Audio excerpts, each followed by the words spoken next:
Look, it's early December, which means we have moved on from the turkey and the gumbo to the big question.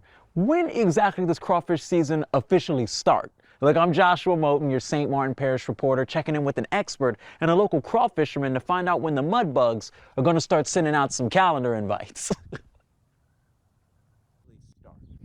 There's no set date. The bugs tell you when they're gonna start running. Jude Mike has been raising crawfish long enough to know there's no calendar for this work. Just weather, water, and a lot of patience. I met up with him on his farm in St. Martin Parish as he checked his ponds and started grading what little has begun to show up this early in the season. Now all that's left is your medium to large.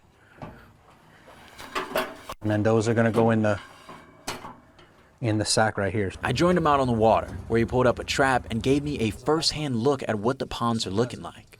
See, this one doesn't have any meat in it. See how it doesn't have a line like this one?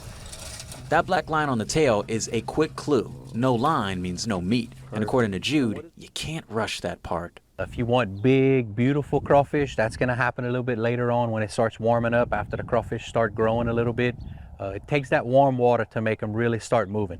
And that lines up with what LSU Ag Center is watching. Extension agent Todd Fontenot says growth slows down every time the temperature drops. Colder it is, the less they move around, and the less they move around, the less they forage and eat. The lower amount they eat, the slower they'll grow. Still, he says this year has a lot of promise as long as the weather holds. And as for when the season actually starts, well, Todd says that's the trick. Crawfish season never starts and never ends. It's a continuous cycle. At the end of the day, it boils down to when the mud bugs are ready. But Jude tells me that he's going to be keeping his eyes peeled for when that day comes. Reporting in St. Martin Parish, I'm Joshua Moten, your St. Martin Parish reporter with KATC TV3.